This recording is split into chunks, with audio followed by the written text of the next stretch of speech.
Greetings, citizens, and welcome to Unknown.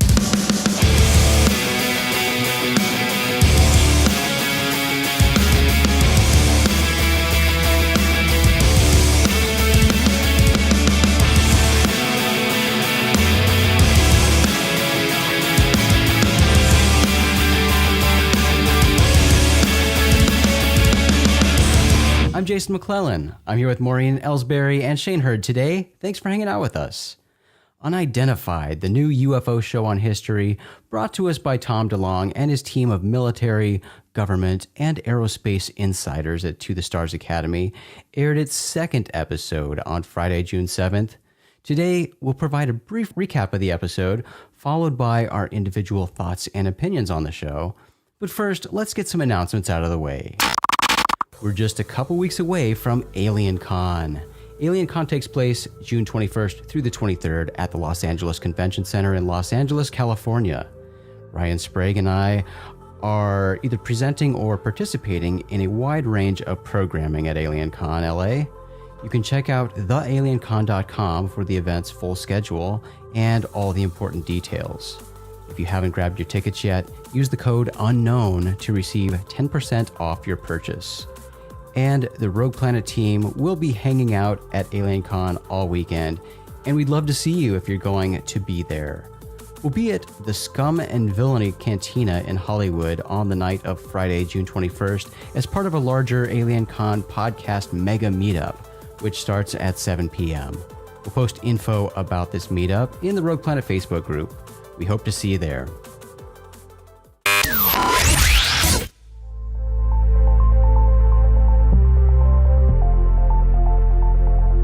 Let's get things rolling with our unidentified conversation. First, Maureen is going to provide us with just a brief recap of episode 2 of Unidentified. Maureen? Sure. So episode 2, I should say first, episode 1, set the stage for this 2004 Nimitz UFO encounter known as the Tic Tac UFO. And episode 2 primarily focused on the radar technicians, I would say. We were introduced to Kevin Day, who is a senior radar technician on the USS Princeton, and then also Gary Voorhees, who is also a technician.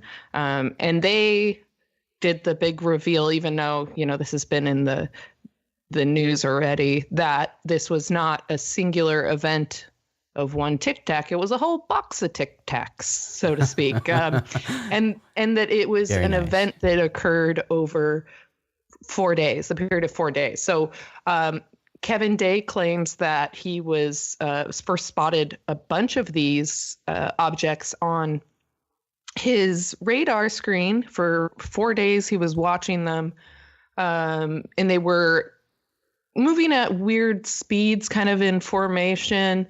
And then he'd start to see some erratic behavior.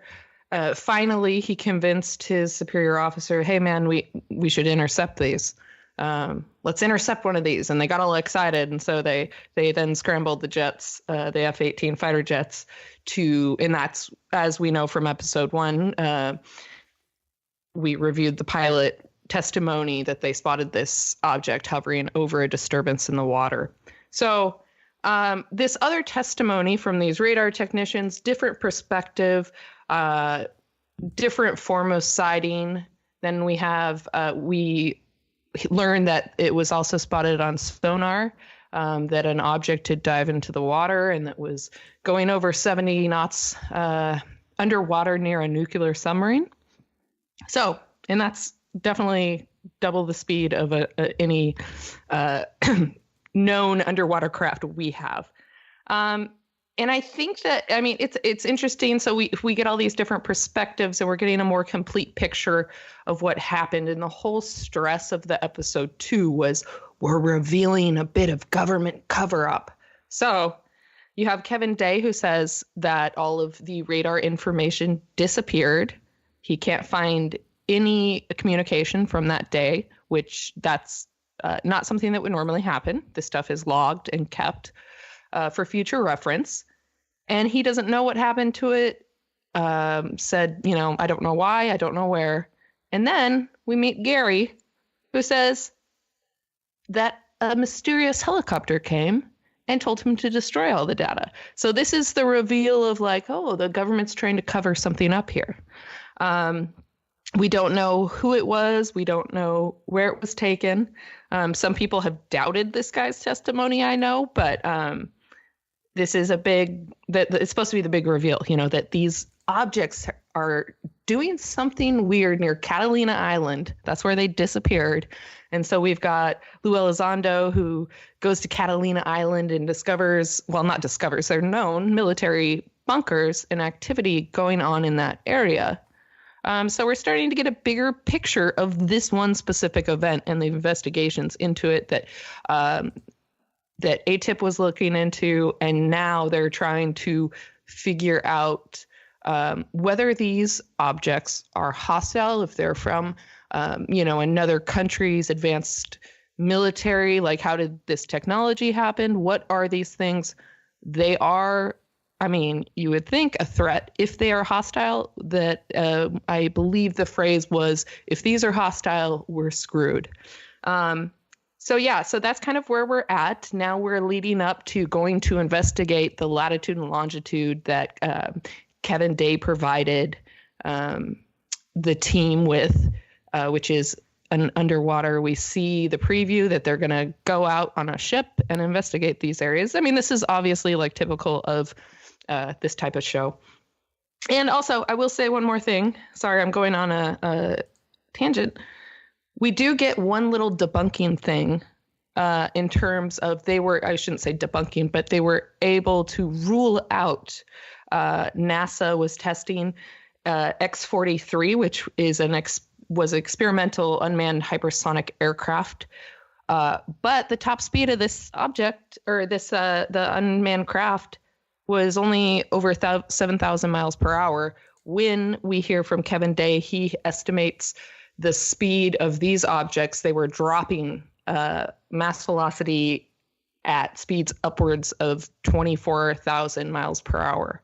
So nothing we know can go that fast. So we have these really the mystery is widening. The objects, there's more now. He said that maybe there were hundreds or 100. I should say not hundreds.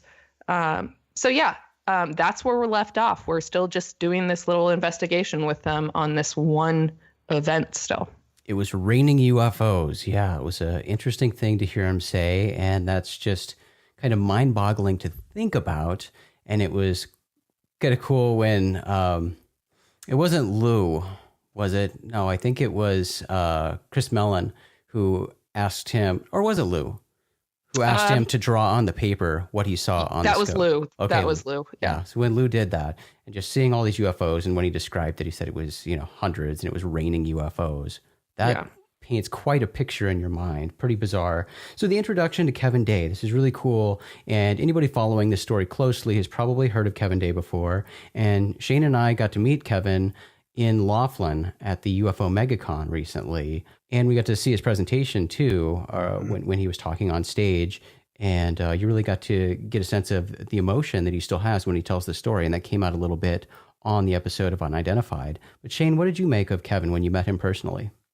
Yeah, I thought he was a very genuine guy. He was definitely not a UFO person at all, just probably nothing he'd ever given any thought to. But, over a beer, he was telling us basically that, this was a life-changing event for him and many people. And, it had a negative impact on their life. And they dealt with things like depression and, it was a very upsetting thing. And, of course, with the typical ridicule that comes with it and all that, you can understand how that has an effect on people. So, however, at the same time, I just found him to be very credible, very factual, super knowledgeable and, a reasonable guy. He articulated his case well and his feelings on the matter well. And Gary was there as well. We also were able to meet Gary and a couple of the other guys. So, I think as far as witnesses goes, he's a strong one. Yeah, I agree. And what did you think of the episode overall, Shane? I mean, Kevin was a big focus of it, but what did you think of the additions that this episode added to the overall Nimitz case? Yeah, I think like Maureen pointed out, the comments that there was like 100 of these. I think that squares with one of the videos we saw where, the commentary of the pilot was, whoa, look at all of them kind of a thing. So, multiple, and like you mentioned too, we were aware that wasn't just a singular object, but that, kind of paints a picture a little clearer. And I thought the episode was more kind of a traditional, investigative type operation. I mean, they showed, they kind of brainstormed in the office and they identified people and leads, and then they went out, actually into the field and they interviewed people, and they had questions in mind from their prior research, and then they took that information back and they brainstormed again. And so, I mean, I think they were showing, the process of investigating. And then the other thing I thought was kind of interesting was the Catalina Island stuff. And, for years, there's been lots of talk of UFO activity there. And I think I think it's Preston Dennett, maybe he, that's kind of the cases he's known for, sunk his teeth into.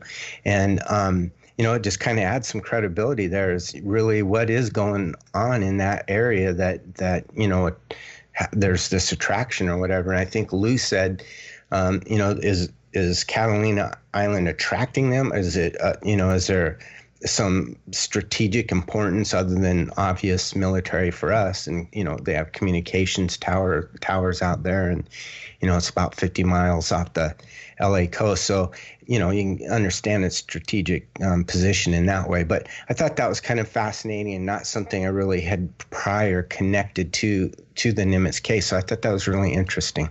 And I like, you pointed out the investigation process, and that is the fun part of a show like this, where they're leading us through that investigation process. And I liked seeing how both Lou and Chris Mellon are questioning the possibility of this being a military exercise or a military test flight. They're looking at that, and Lou is saying, look, it's maybe conceivable that this could have been something us with the technology that currently exists, but let's explore that.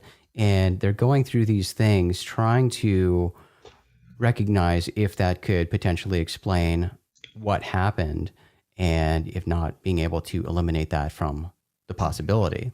So that is really cool to see them going through that process.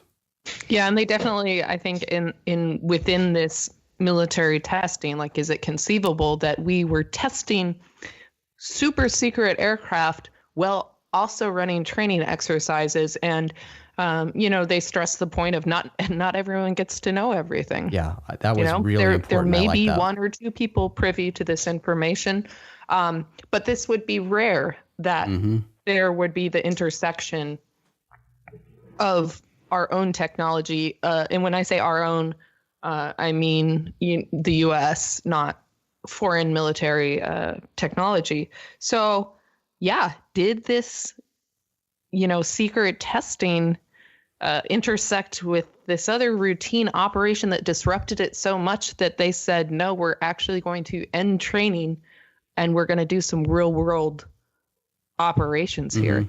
And that's very curious. Again, you have Steve Justice, who is part of the To the Stars crew, who is a major player in Skunkworks.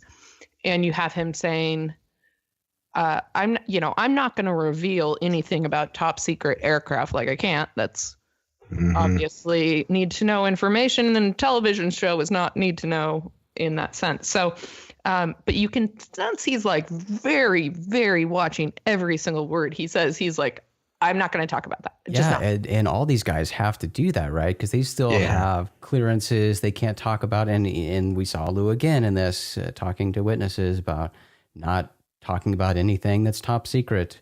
But it was kind of amusing, that being the case, seeing Lou talk to Steve Justice when talking about this, saying, without revealing anything that's classified or, top secret, what were your procedures? Like, clearly you can't talk about anything with procedures or training. That would all be top secret when they're flying these things. Like, how do you go about doing this? Well, clearly he can't give an answer to that. Yeah, I thought he was a very curious character myself. He was almost an antagonist, and at first he was really shutting it all down, and then when it went into the conversation about the X-43, I think he lightened up on that position because then he laid out the whole, well, let's take a look at it and see, and it's kind of a process of elimination. And I think, like you mentioned earlier, Maureen, 24,000 miles an hour is at least 4 times, the 7,000 mile per hour. And, it didn't behave like these in any way. It didn't, an X-43B doesn't go up and down, doesn't stop, doesn't hover, doesn't, cross paths with planes. It doesn't, meet you at a cap point. I mean, need we go on?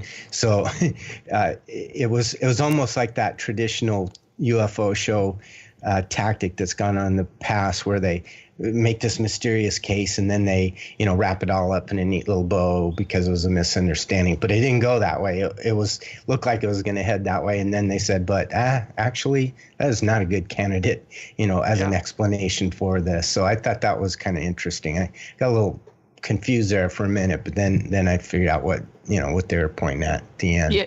Yeah, and I think it is important that they looked at that and showed it, because if you see pictures, you could conceivably think, well, maybe I could understand why that would look like it could be a candidate.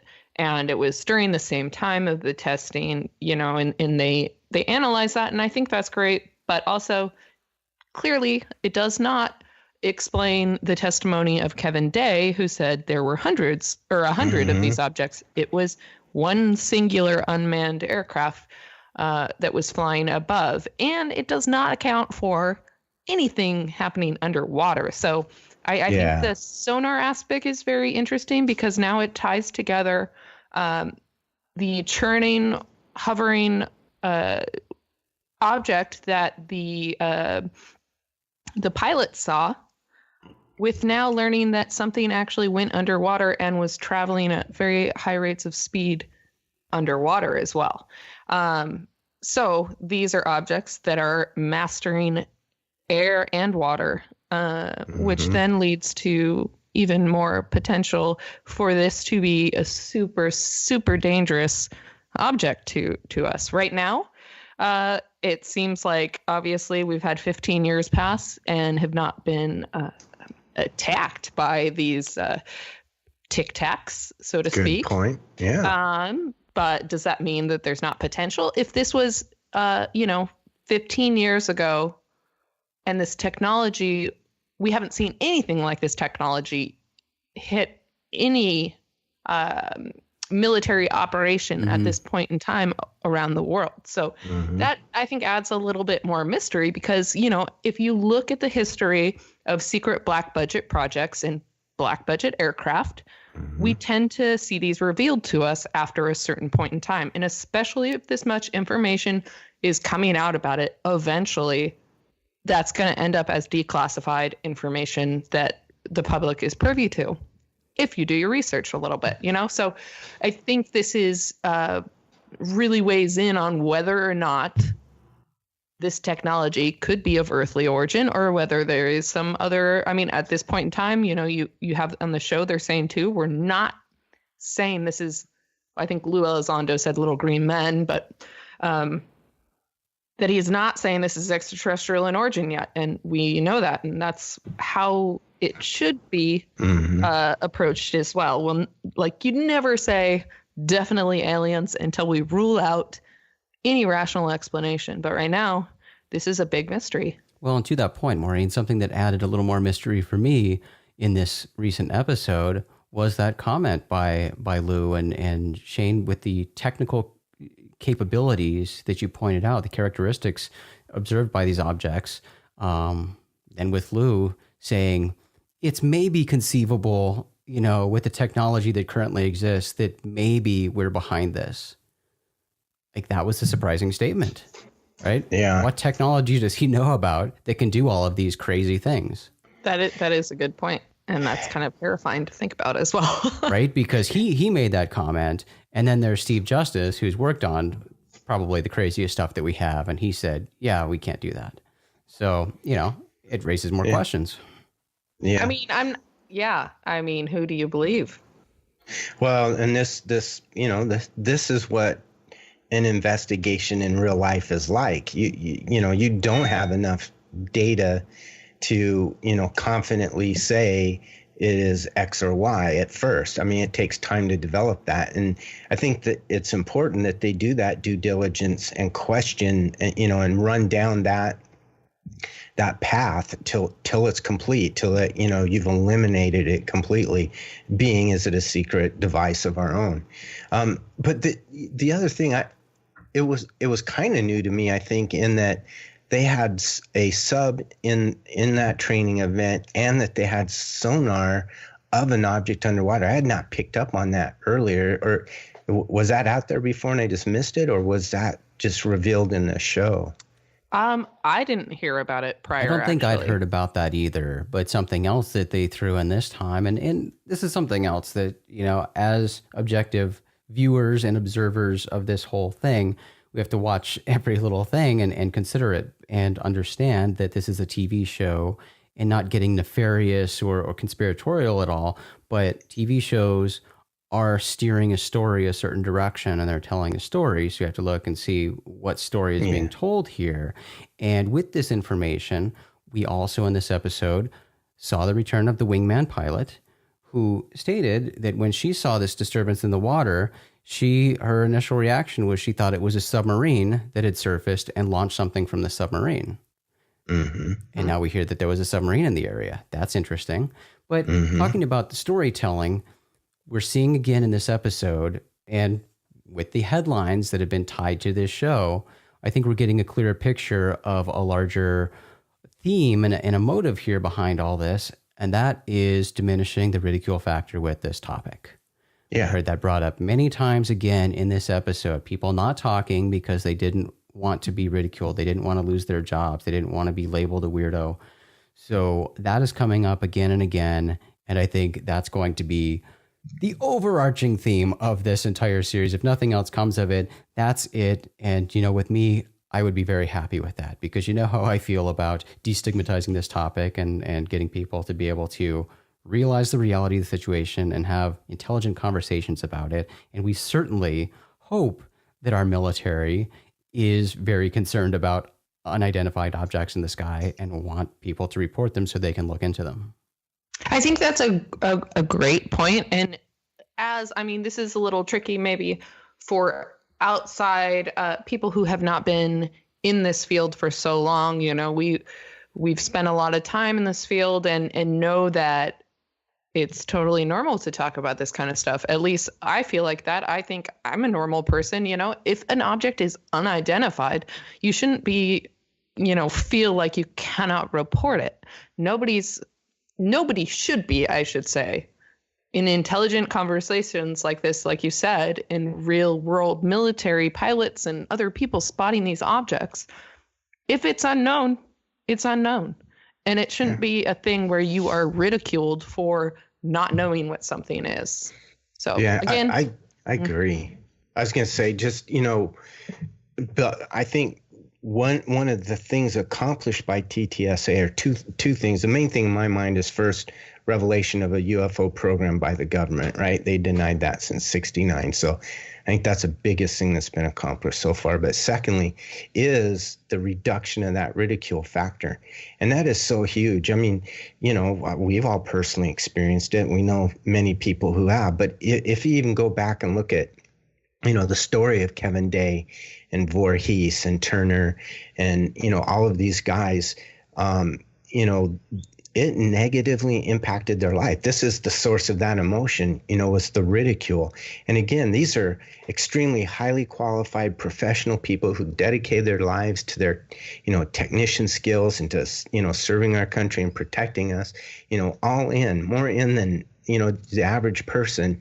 And all they wanted to do was to relate these factual accounts of these things happening in the course of, serving those functions and protecting the country. And for that, they're ridiculed, they're teased, they're poo-pooed, they're threatened. I mean, come on, that's that's just ridiculous. So, I mean, I think it is huge and important and really, heartwarming really to see that, at least from the military's perspective, they're going to listen to these people and that in turn will free it up a little bit for us as well. And I'm sure you guys have already experienced it. I know I have, that people are opening up, are listening and not ridiculing. So I think that's a big deal. Something that I think we've all experienced is something that I loved seeing depicted in the show, and that was the conservationist on Catalina Island who mentioned that, when I talked about even up to a week ago to people about possibly being on this show, they were telling me, oh, I've seen something strange in the sky. Oh, I've seen a UFO. And that's how it happens in the real world, right? I mean, everybody who we've told that we're involved in UFOs, they want to tell their story or they know somebody who's seen a UFO or they have a family member who has a story. So it just kind of unfolds like that. So those conversations do happen. I think the ridicule factor has diminished significantly in recent years. But just a side note, something funny I thought about in that moment, seeing that scene on this episode, was just, again, something that we see more and more with social media these days and TV production. And for anybody who's ever been involved in a TV production, Maureen and I certainly have in several. And, you have these things called NDAs you sign, non-disclosure agreements. When you get engaged for any TV project or approached, you have to sign a non-disclosure agreement saying that you're not going to talk about the show to anybody or tell anybody what the network is, what the subject of the show is going to be. But clearly right there on camera, she's saying, oh yeah, I was telling people all about it.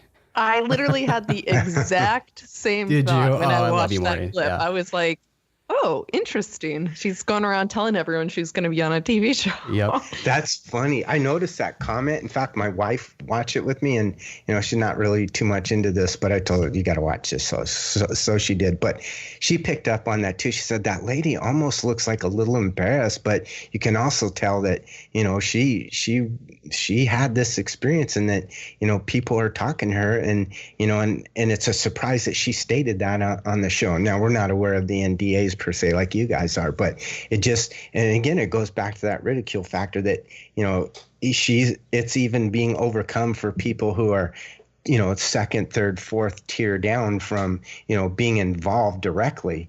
And that's amazing that just people in positions you never think are affected by this as well. Yeah, and I agree with you. Like, she looked uncomfortable in terms of she was smiling and like kind of he was telling this really serious thing and she was, I'm not really sure how much she particularly added to the show in terms of information. I think it was more just like access to a location. Trying to stress that access to some of these locations is not, easy. But yeah, it's fine. We're setting the stage for again.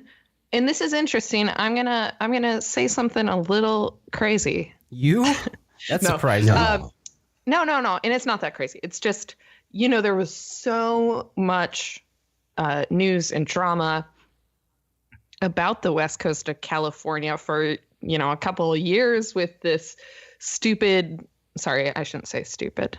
You can tell my opinion on this is the alleged underground base in Malibu that was in the news for so long about these satellite images that were really strange. But it's, okay, here is where I think her testimony, kind of her little bit was interesting, is talking about the tectonic plates and where they lie in the shifting. Because this brings in another interesting perspective. Or why are these areas being explored? And I think that is a huge tie-in, is the West Coast is on these fault lines that are occurring. And is this something? It's similar to so much activity being around the nuclear bases and or submarines or anything else. There's all these little tie-ins that are going to, I think, lead to more questions than we're ever going to get answers to. So I don't know. I can see this happening because now we see next week on Unidentified and they're going to head on the boat. And are they going to go diving? I mean, personally, I've been involved in a show where that's exactly what we did. Yes, we went out on a you boat and we went to go diving to go see what was underwater, why these UFOs are being spotted in this area. So that was a little deja vu for me. Yeah, that's cool. Huh? But, so we'll see what their whole purpose is once they get out to this latitude and longitude line that Kevin Day provides them. What exactly they're going to do, because I mean, obviously it's the whole process of showing the investigation. If you have a location, yeah, let's go check it out. But as you know, with UFOs or anything that's unidentified, if you have a location, again, we're talking, this is 15 years later, unless there is some sort of weird secret thing underwater they can find, the location means jack shit, because these are mobile objects. And they're not going to be able to find trace evidence in the water from 15 years ago of these objects, unless they have some sort of, super cool information. So I don't know. Yeah, all you can do is look. Can we talk about one more thing, though? Yep. Why did Lou Elizondo need to bring his giant backpack into Kevin Day's house?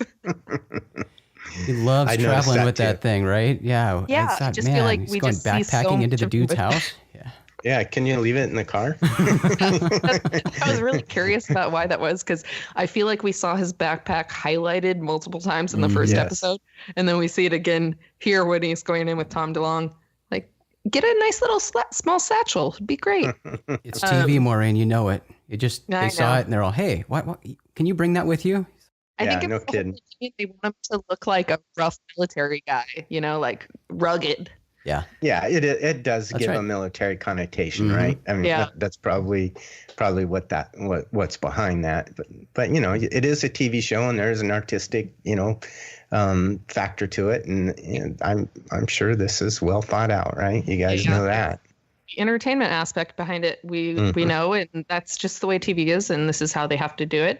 I did appreciate, after we all discovered our weird scared crush on Chris Mellon last week, that we got a lot of Chris Mellon going around in different eyewear, talking to people. And again, here is where they're doing the smart thing with their team, is they're playing up to each person's assets and using them when they know it'll be beneficial to the storyline. So, obviously we have Steve Justice and Skunk Works, very important if we're talking about advanced aircraft that's probably top secret.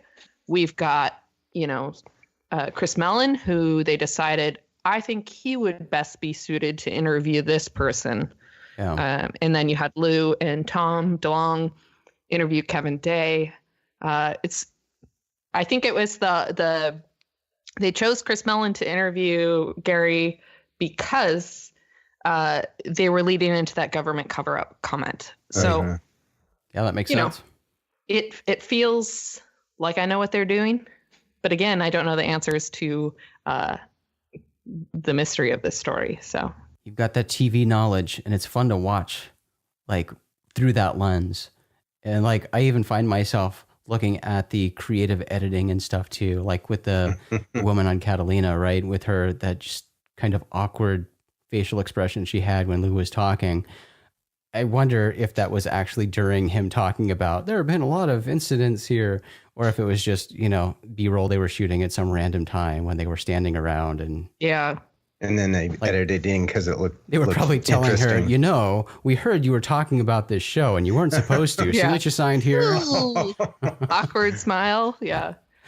You know what, though? You did bring up something. I would have liked to have known more about that whole tectonic plate issue. And, they had a quick picture of her. It looked like some kind of little kid book. Oh, God.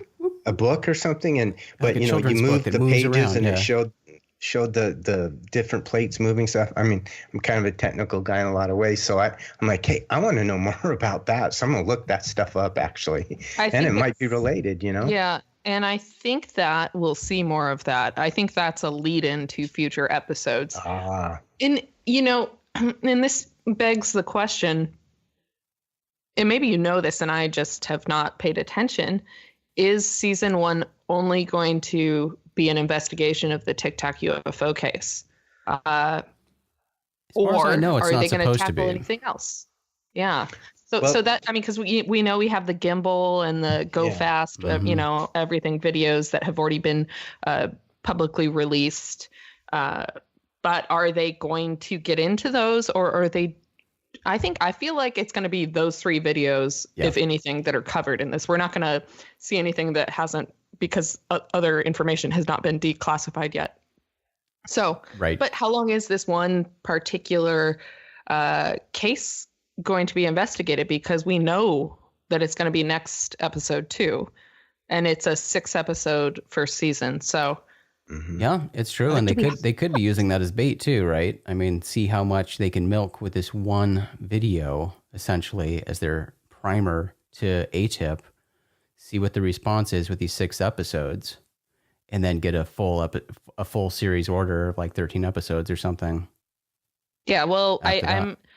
I'm feeling like it's quite likely that they'll renew the show, but I don't know about ratings or what. So Well, I do know if you look at the schedule for AlienCon LA, they will have at least some semblance of presence there. There is at least one time slot allotted for this show. So there will be at least a couple people associated with the show at AlienCon LA. So interesting, because I've only been paying attention to you and Ryan's schedules, like looking at where I'm probably going to have to be at certain times during the day.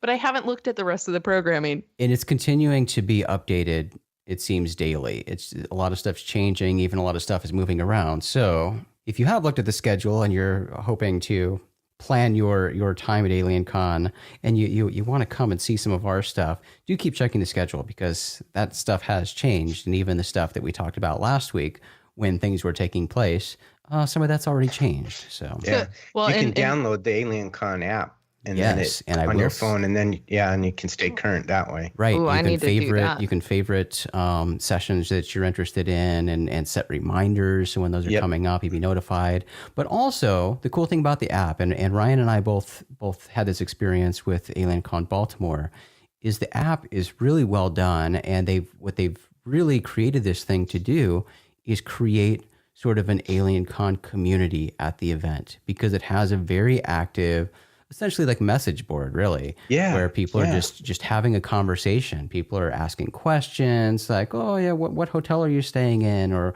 what panels are you looking forward to? Or this is my 3rd AlienCon. How many have you been to? Just this ongoing conversation. So 0. it gets really popular the weekend of the event, really active discussions. So if that's something that interests you, do check out that feature. But I think they do a really good job with the app. That's great. It sounds like hostels, like Yeah. if you ever travel around Europe and you use Hostel World or something like that, they have, this hostel has the chat board, which is great if you're traveling by yourself and you want to intersect with people. Right. Same thing with AlienCon. Perfect. That's great to hear. Yeah. I like that. And even like last week, I don't know if Ryan announced it on the last week's episode, but now again, like you said, now that Mysteries Decoded got repicked up on the CW that Ryan's a part of, they're now doing a panel there, and that was brand new programming. So yeah, Right. Unidentified. We're gonna have multiple UFO shows represented there, obviously, and then obviously Ancient Aliens. I mean, Yeah. Yep. that's what the show's based off, or the Yep. event's based off of. So very interesting history, and I am interested that the fact that History is bringing in shows that are not on their network. I think that's smart for them, because this has become a bigger event. It shouldn't just be like a fan event for just their one show. And they've in recognized terms of that. aliens. Yeah, they're really building this into like a whole sort of community event around this topic. And they even have, again, if you peruse the schedule, you'll find all sorts of discoveries in there, but they are also going to have a panel, a presence of a show about Skinwalker that hasn't even been announced yet. So, Interesting. Yeah. Actually, I think I do know some stuff about that show. mm-hmm. Yes, I lots just of people realized have been inside knowledge on that. This show has been rumor mill for a long time, and we certainly know some of the people who really executed this project. Some are no longer part of the project, but yeah, it's been a wild ride, and maybe we'll get more clarification and some official announcements at AlienCon. So yeah, it's definitely turning into sort of a Comic-Con for the alien UFO topic, where just all the production companies and shows and all that are coming together, and everybody wants to have a presence there. Well, and speaking of that, on the Comic-Con front, that like you said, all right, so this is a fine line between the destigmatizing the ridicule factor and also understanding that it's okay to like have fun with it too. It's part of bringing it out of the shadows and bringing it into pop culture. Right, exactly. So, and on that note, I think we mentioned this last week that Jason is a judge of the costume contest. Yes. And I'm actually quite excited for his judging. I don't dress up. I never dress up at Comic-Cons. It's just cosplaying's not my thing. I really respect the people who put so much time and effort into these like very elaborate costumes that they build that take a long time to build. Absolutely. I have dressed up as an alien before, but it was for a game of keg ball, and I was painted green wearing a weird space suit. But you will not catch me doing that in public at events personally, because I am, a researcher, and in terms of being at events, I want to be taken more seriously. If I was walking around dressed up like an alien, I don't think I'd have as many conversations. Or you'd have more. I think just needs trial and error, or test it out. But not the right conversations. Yeah, that's true. So anyways, like I said, cosplay is awesome. People are great at it. If you are doing that and you're going to be at AlienCon, Jason will be judging you. Yeah. With Robert Picardo. So that's really awesome. And also, like, please do come up and talk to us. I'm not speaking, but Shane and I will be around with Jason and Ryan supporting them and running around. And please come up and talk to us. We want to hear stories, whatever. Say hi. We don't bite. Yep. That'd be awesome. Yeah, we're super excited for it. It's going to be a weekend of fun. And yeah, hopefully we have, we always hope for this. We hope for more time to just have the hangouts and talk to people and grab a drink. But we always seem to run out of time. So I know. I should take something back. Jason does bite. It depends on the time judgmental. I'm not judgmental unless I'm judging a costume contest, Shane. Okay, yeah. That's true. He does accept briberies in the forms of buying him drinks. So if you're really looking to get the inside edge, what's the name of that place again? the bar. Yeah. Man, yeah, that's a hardcore name right there. If you are with History, A&E, or Mischief Management, or AlienCon, and you're listening to this, Maureen is just kidding. Huh? My integrity is intact. I cannot be bribed. I will be objective in my costume judging. Try to get me in trouble, Maureen. I trust you. He is a very fair, impartial judge. There you go. Robert Picardo, on the other hand. No, I'm not going to sling mud. Well, I don't know. I think he'd probably be a little bit lenient towards Star Trek. Yeah, and there are a lot of Star Trek devotees at AlienCon. It is very popular there, so I'm sure we'll see a lot of Star Trek cosplay, and I would expect and William Shatner's going to be there. Yes, and Shat's going to be there. Oh my God, so. You guys! So I had no idea. I ended up hearing this weird William Shatner rap song on Friday at work, and I wasn't really paying attention. And somebody goes like, "Oh yeah, like William Shatner's song," and I was like, "Wait, what?" And they're like, "Didn't you like hear his voice?" I guess I did. I just didn't realize it was like a real weird song. Well, that's hilarious. At AlienCon, you should get in line for Q&A and ask him if he'll rap for you live. Yeah, I'm gonna Google it right now. Hold on. I don't know. Anyways, so he has a lot of interesting musical clips. Yes, he does. His musical career is fascinating. Yeah. All I know is my wife wants his autograph on the book, so I'm sure she'll be standing in a very long line for that. Yeah. Your wife's coming. Yes. Nice. It's our anniversary on the 14th, and so we just decided this will be our little anniversary celebrate trip. your anniversaries. Yeah. She's such a good sport. She's game for anything. She'll be cool. That's a very good wife. Yes, it is. I'll keep her. It's been 40 years. Wait. When did we see this? Oh, that was 5:31. Yeah, sorry, I just saw Bryce Sable was tweeting about the Lou Elizondo allegedly saying that the U.S. government has crash wreckage in its possession. I forgot that was it. I don't watch Fox News, so I missed this Tucker Carlson interview. Yeah, me too. But yeah, I wonder how that's going to play, whether that plays into the show or what. I'm sure it probably will. And again, I think that's all related to stuff that we've already heard since the very beginning. The first New York Times article about Bigelow and modifying his hangars and all of the meta materials like this. We've been down this road before, and it's the same story spinning and spawning new headlines. So we'll see. The Adam Project for sure. So I'm sure right. I forgot about the Adam Project somehow. Well, it's going to be interesting. I think the first 2 episodes have done a great job. It's telling an interesting story from a new perspective, with all these military and government and aerospace insiders. So that's what really makes it fun and different from other UFO shows we've seen. So you bring up a good point, Maureen, about are we just going to see investigations related to the Tic Tac incident or incidents through all 6 episodes, with the previews for next episode suggesting that we're going to see more of it. I don't know, 3 episodes out of 6. It's looking like that might be the case. Yeah.